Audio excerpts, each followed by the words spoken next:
ADHD とは、注意欠如、多動症 ADHD とは、年齢あるいは発達に不相応に不注意、落ち着きのなさ、衝動性などの問題が生活や学業に悪影響を及ぼしており、その状態が6ヶ月以上持続していることと定義されております。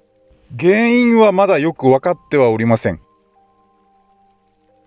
お清めの塩はどうかけるのが正しいか。葬式から帰ってきたら家の中に入る前に汚れを払う意味でお清めの塩をかけるのが昔からのしきたりである。問題は塩のかけ方。中には頭のてっぺんにかける人もいるようだが、最初は胸元、その次は背中、最後は足元の順で一振りだけすればいいんです。夫婦で出かけたときはお互いに塩をかけ合えばいいが、一人のときは背中はちょっと無理なので片口に振りかけます。体にかけ終わったら最後に戸口から外に向かって残りの塩をまくことをお忘れなく。お笑いの人はなぜ色物と言われる？明石家さんまさんがどうせ僕は色物やからなどと言っていたことがあります。寄席の世界ではあくまで落語がメインで、その他の漫才、奇術、声帯模写、俗曲、紙切り、雅楽などの芸人は色物と呼ばれます。色物と呼ばれるのは彼らの服装が落語家と比べると派手だったからだとも言われてます。寄席の看板では落語家以外の芸人が赤で書かれているからとも言われています。そういえばテレビの長寿番組笑点では大喜利に出演する落語家は皆派手な着物を着ています。これは彼らが落語でなく色物を演じていると割り切っているからかもしれません。ロジスティックってどういうこと？最近のメーカーは小売業者の店を回って商品の合理的な仕入れから消費者に向けての販売方法、棚のレイアウトなどを共同で練る方法に向かっています。この考え方は社員全員が一人の社長となって物流全体を把握し統制することを意味しています。こうした戦略的物流のことをロジスティックスと言います。コンピテンシーとはどういうものか。できるエステティシャンには指の技以外にもいくつかの奥義があると言います。他の客のことは一切口にしない。顧客のために時間を特別にあげる。待合室で客と無駄なおしゃべりをしない。化粧品などの商品を積極的にセールスしない。以上のような特別の職種にまつわる技能、知識、価値体系などを総合したその人独特の方法をコンピテンシーと言います。一般的なマニュアルとは一線を画します。その人のスペシャルという意味で使われるのがコンピテンシーです。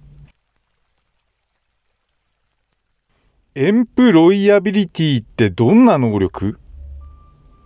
一人一人のエンプロイアビリティを高めれば、おのずと不良債権処理による倒産、失業の問題は解決する。竹中平蔵金融担当大臣がそんな発言をしたことがあります。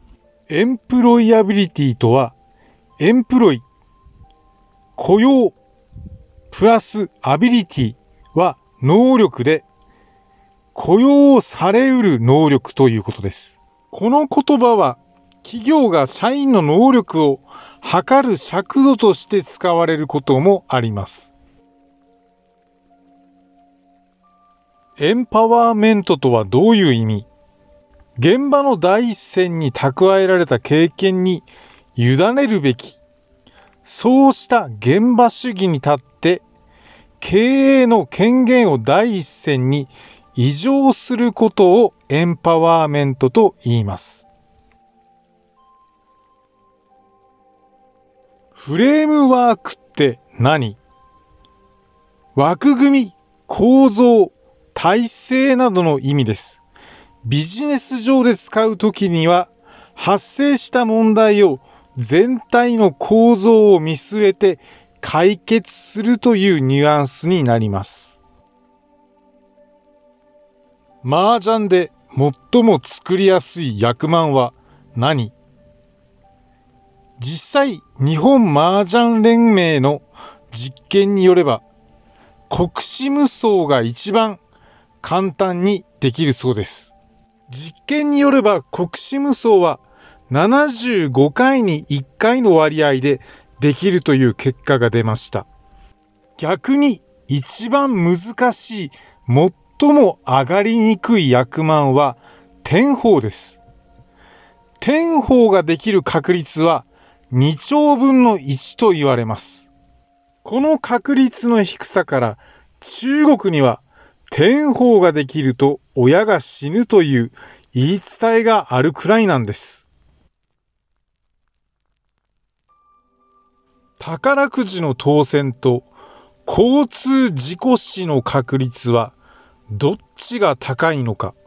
交通事故による死者は年間約1万人。つまり日本人が交通事故で死ぬ確率は年間で1万分の1です。グリーンジャンボ宝くじなどで100万円以上の宝くじが当たる確率はなんと36万分の1です。交通事故の方が36倍確率が高くなります。ちなみに36万分の1という確率は数字的に言うと無視していい数字。普通の言い方をすればまずありえないということになります。リピドーってどんな意味？人間のあらゆる行動の原動力は原始的な性欲にあります。フロイトはそう定義づけて、その原動力をリピドーと名付けました。リピドーとは性欲に基づいた原動力のことをリピドーと言います。フロイトの提唱した S、エゴ、スーパーエゴとは何？フロイトによれば人間の心理は下から S、エゴ、スーパーエゴの3層からなっていると言います。エゴは自我と称されるもので、自分とは何者かを自覚、認識する心理層。スーパーエゴは自我意識を超えた目的意識が詰まっている心理層。そして最下層の S には人間が生まれながらにして持つ原始的本能、原始的欲望が埋まっていると言います。レディメイドってどんな芸術？簡単に言ってしまえば普通見た人はガラクタだと思います。フランスの美術家マルセル・デュサンは同じガラクタの陳列でもデュシャンの作品は人を唖然とさせる不思議なセンスに満ちていて、これこそ芸術だと魅了された方も多かったんです。フランスワインの AOC とは何なのか。フランス産ワインのラベルでよく見る AOC とは原産地呼称統制ワインのことです。簡単に言ってしまえばフランスワインの格付けで AOC とは最上位を意味しているんです。ラーメンのコシを決めるか水とは何？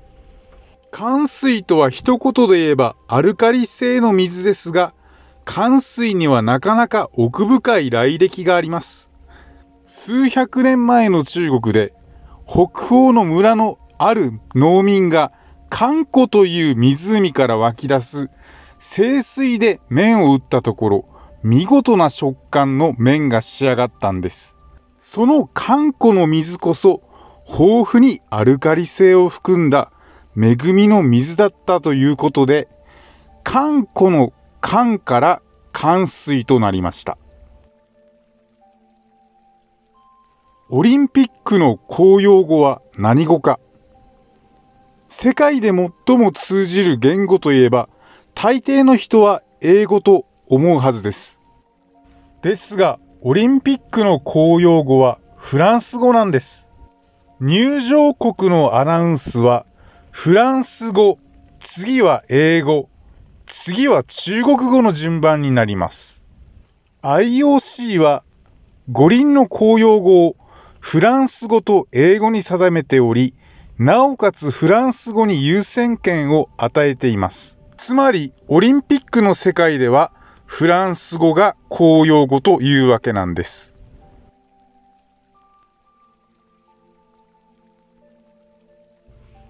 てるてる坊主はもともと娘だった。晴天を祈るためにてるてる坊主を吊るす風習は平安時代に中国から伝わりました。その起源は双星城と呼ばれるほうきを持った女の子の紙人形で、中国ではこれを吊るして晴天を祈ったと言います。だが昔から日本ではお坊さんが雨を止むことを祈りました。それで女の子ではなく僧侶の姿を模した坊主頭の人形になったと考えられております。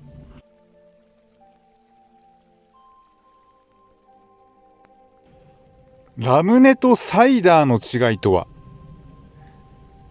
現在では入っている容器の違いで呼び名が区別されているラムネとサイダーですが、もともとは全く別の飲み物だったんです。日本のラムネの酒がけは1868年、長崎で売り出されたレモン水と言われております。英語のレモネードがなまってラムネとなったという説が有力です。一方、サイダーの語源は、リンゴを発酵させた微発泡の酒を意味するフランス語のシードルが英語読みになったものと考えられております。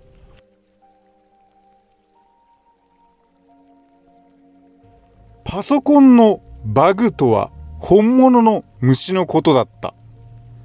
ハーバード大学である時、電子計算機のハードウェアがうまく動かず、その原因を調べたところ、マシンの内部に引っかかっていたガが原因で、プログラムが動かなくなっていたことが判明しました。以降、コンピューターに潜む原因不明の異常動作をバグと呼ぶようになったんです。ちなみに、バグを見つけて修正することをデバッグと言いますが、これは虫取りということを意味しています。ガンビアの切手に登場した佐藤栄作の名前は間違っていた。野口英世や南春夫、黒澤明など海外の切手に登場したことのある日本人は数多いんです。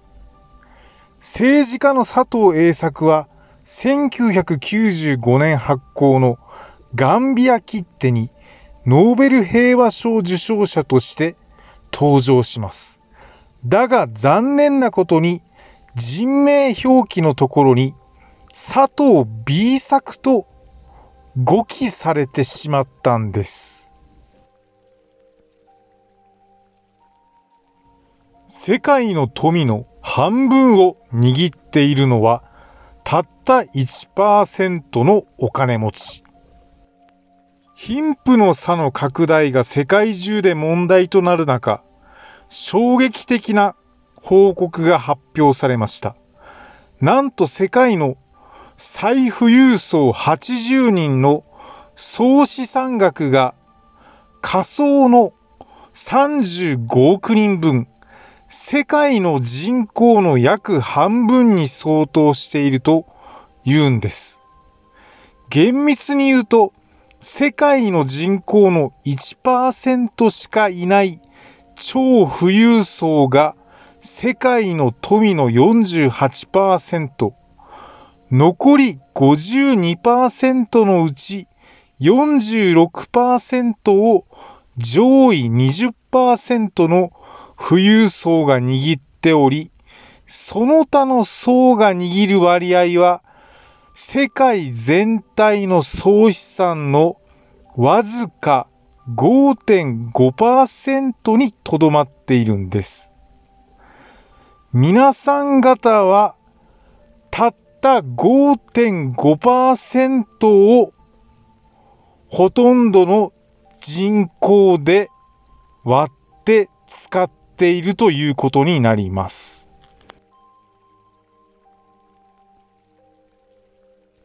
アフリカの国、赤道ギニアには赤道は通っていない。アフリカの中西部に赤道ギニア共和国という名の小国があります。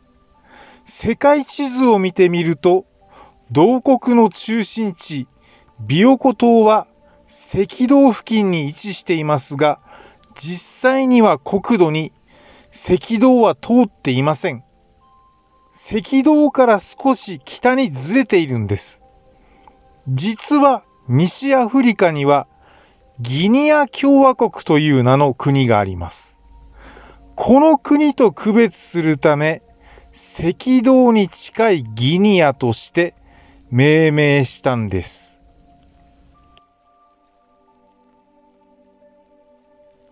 台湾では1年に2回バレンタインデーがある。台湾には1年に2回バレンタインデーが存在します。一つは旧暦の7月7日の七夕の日。織姫と彦星の伝説を元にしたチャイニーズバレンタインデーなんです。もう一つは日本と同じ2月14日ですが、日本と異なるのは男性が女性に気持ちを打ち明ける日であること。そしてその贈り物はチョコレートではなく愛情を表すバラ。最も好まれる本数は長々くく、末永く久しくのくくが同じ発音になるということで99本だと言います。もちろん義理チョコなどは存在いたしません。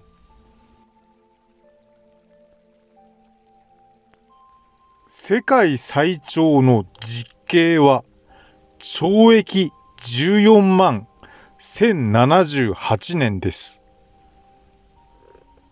これまで世界で最も長い実刑を受けた人物はタイの詐欺師チャーモイ・ティープソーなんです。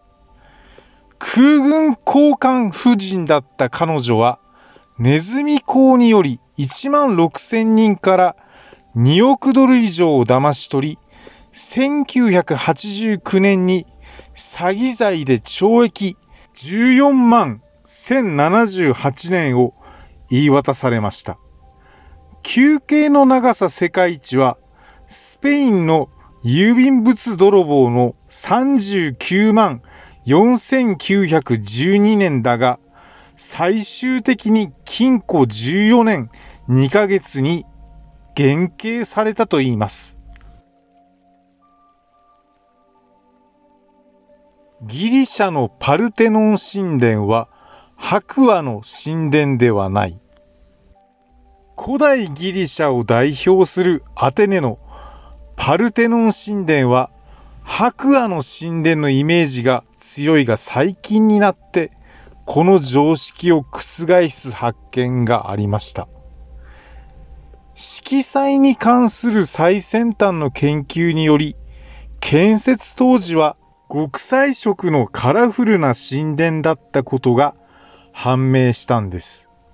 柱には色がついていなかったようで、それより上の飾りの部分が非常にカラフルだったと考えられております。